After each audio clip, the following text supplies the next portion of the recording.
Hey guys, welcome back to my channel. Today I wanted to show you how I do my planted tanks. So this is actually a 5-gallon tank, and I wanted to use this tank as a grow out tank for a lot of my plants. So essentially in this particular tank, I wanted to try different types of plants. So the goal of this particular tank is to have a lot of area where I can have these plants grow. So you can see a little bit of a minimal hardscaping with just one stone in the middle, and that is by intention because I wanted to have more space for the plants. I wanted to grow different plants from the foreground plants all the way to the background plants. So what you see here towards the left corner is where I wanted to grow some stem plants, and usually I've seen that stem plants need about 2 to 3 inches of or if not 4 inches of a substrate, and having these stones help me to achieve that. So you can see, like in the front, the substrate is about like half an inch, and I have these stones, and right after these stones the substrate is almost like 3 to 4 inch. So I've learned about this type of technique in one of the videos. I really don't remember which one it is, but I felt that it was really cool to have these stones to help you achieve that 3 to 4 inch of elevation really fast. So what this one does is it'll help me to have the foreground plants, which might probably need an inch of substrate, all the way to the background plant, which are pretty much a stem plant, and they probably need a little bit more of a higher substrate. The reason why I like to have a thicker substrate or a higher substrate for a stem plant is because I like to push the stem plants a little bit deeper. I found that helps to grow the roots faster and establish a little bit of a better rooting system. So I like to have a substrate a little bit higher, especially for stem plants. Not all the plants might need a high substrate or a thicker substrate. The foreground plants, like a hair grass carpet, might probably not need that. But if you are having a background plant, a stem plant, they probably might need a higher substrate. So in this tank, you can see that I have 3 sections at this point. Left section, which has about 2 to 3 inch of substrate towards the end, and the right that also has 2 to 3 if not 4 inches of substrate towards the end, and in the front where I'm actually leveling the substrate, that's about an inch to inch and a half of substrate. And there you can see my plants. I have a variety of plants in this. I will have another video. Once the tank is established, I'll go through all the plants that I have. But just to give an idea, I have a variety of ARs. And I also have some Amazon swords, a couple of crypts. So, and you can see, like right now what I'm doing is I'm trying to see the size of the plants, so I can separate the plants. The shorter plants go in the front, and the longer plants go in the back, and according to the size they just go in one of the several areas. And the first plant that I'm trying to put in is a crypt, and I use these tweezers. The tweezers are really helpful. If you don't have a tweezer, I would highly recommend buying one. It's very helpful. Using your hands to push in it's not worth the time. And the other thing that I've actually noticed in my experience is you can have an aquarium. You can start planting on an aquarium with a little bit of water, but what it does is it just pushes the plants out. So what I have seen and has helped me in a couple of other tanks is to have a substrate, to have a hardscape, then just sprinkle water over it and make it a little bit moist. Don't fill the water at all, and then start planting your plants. And this will help, or at least I've seen this help me in pushing the plants all the way in without actually it coming up. In the past I've tried, like what you can see, I just push the plants in. Don't feel afraid, push it all the way in.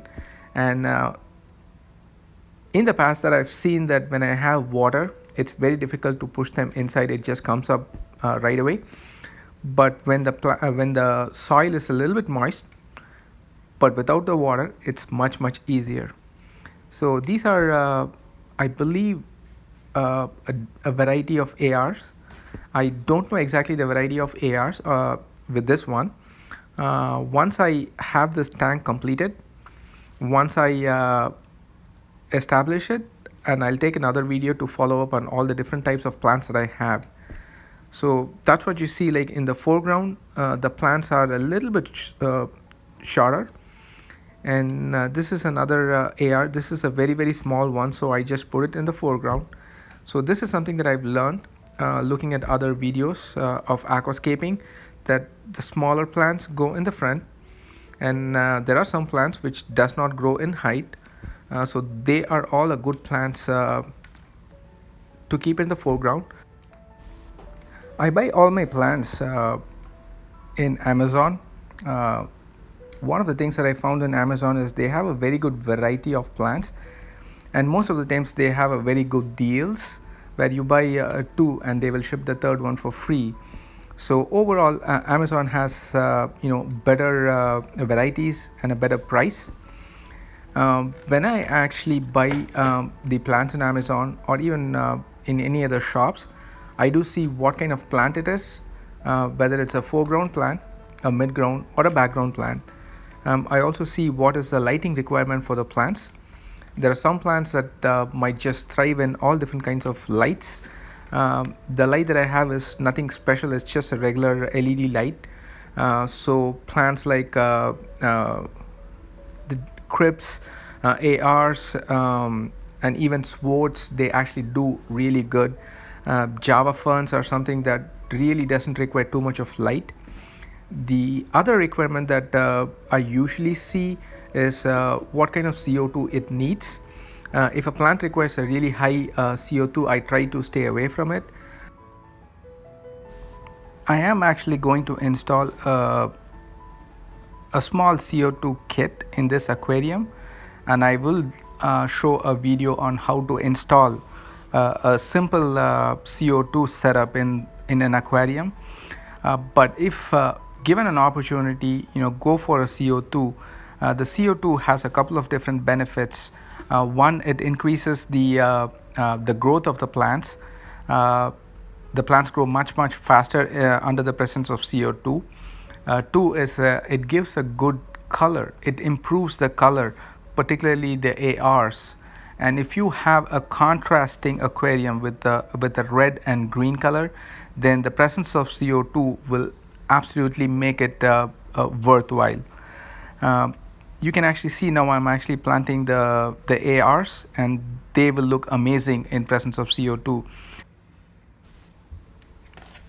The next plant that I'm actually putting in is a water wisteria or water wisteria.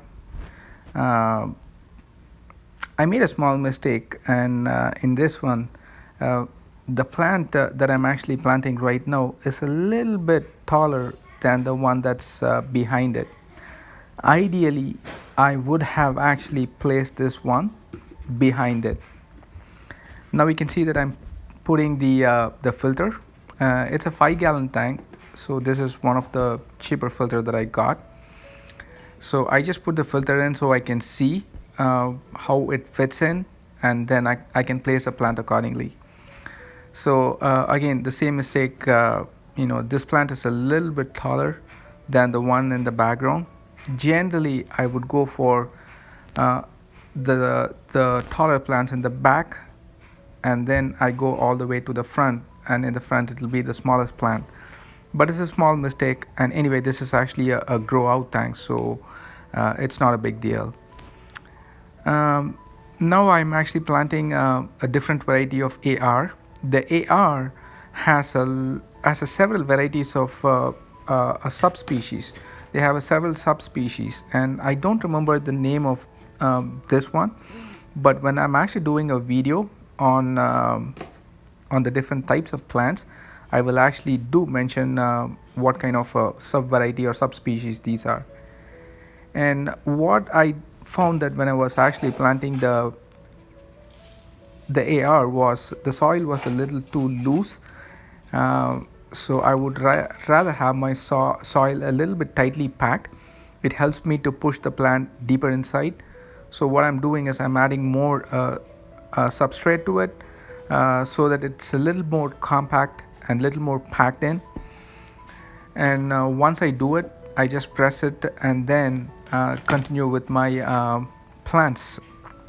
And if you guys, when you're planting it, if the substrate is loose, just make it a little bit, press it and make it a little bit compact, so it's much easier for the plants to go in.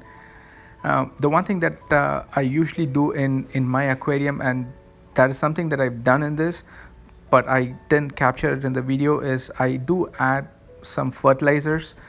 I use a pond fertilizers. I have a goldfish pond, and I use some fertilizers for the goldfish pond. So when you're buying a fertilizers, just check if it is actually okay for fishes. So I do have fertilizers. I put a layer of fertilizers and then I put my substrate. But since I didn't have a video of it, you're not able to see it. But there is a layer of fertilizers right at the bottom. Now I'm actually planting the ARs, and you can see there's a small.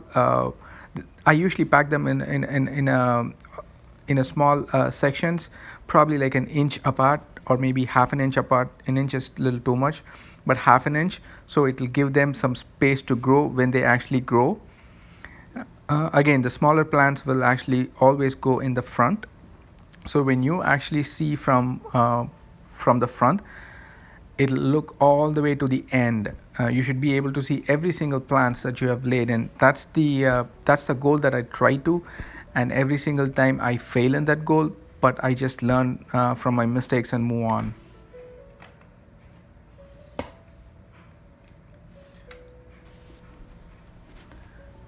As I'm actually planting the plants, I try to level the substrate, just to give a clean, a good look.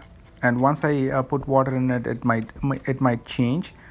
But at least once I plant, once I'm close to finishing my planting, I just try to to press the substrate and to remove any bumps and make it a little bit smooth and nice to see.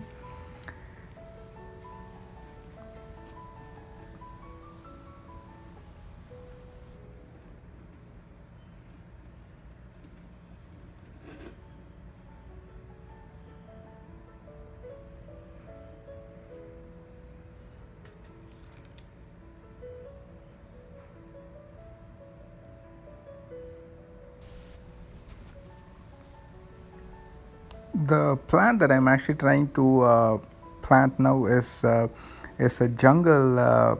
It's called a jungle vallisneria, and this is probably one of the a more difficult plant for me, particularly when I try to plant it. In a couple of other tanks, whenever I try to plant it, it always comes up. So I try to push it inside as much as possible. But one way or the other it comes up, so I found it a little bit difficult for me to get this one set up, but once it is set up, it's really amazing. So I'm trying to, you can see I'm struggling to get it in, so I had to use my hand, make a small hole and then push it in. This is probably one time where my hand really helped me. So that's pretty much the finished product that you see. It's basically a 5-gallon tank, so there's not much of room. I try to use as much of space as possible. You can see the smaller plants, cribs, I think a little bit of a smaller ARs in the front with a larger ARs and water wisteria in the middle. And now it's time to pour the water in. I use the stone as some sort of a mechanism to dissipate the water so that it doesn't uproot my plants. And as you can see that the plants are all in, and this is something that I found really helpful to actually plant and then pour the water in. When I have the water in and then plant, it makes my life really difficult. So this is a trick that I learned seeing others in the YouTube. So pour the water after you actually plant it in. So the water is almost full, and this is the final look and feel of how it looks like. It might look a little bit better in a couple of days, and I will do an update in a couple of days. As you can see, the plants are really planted, doing good so far.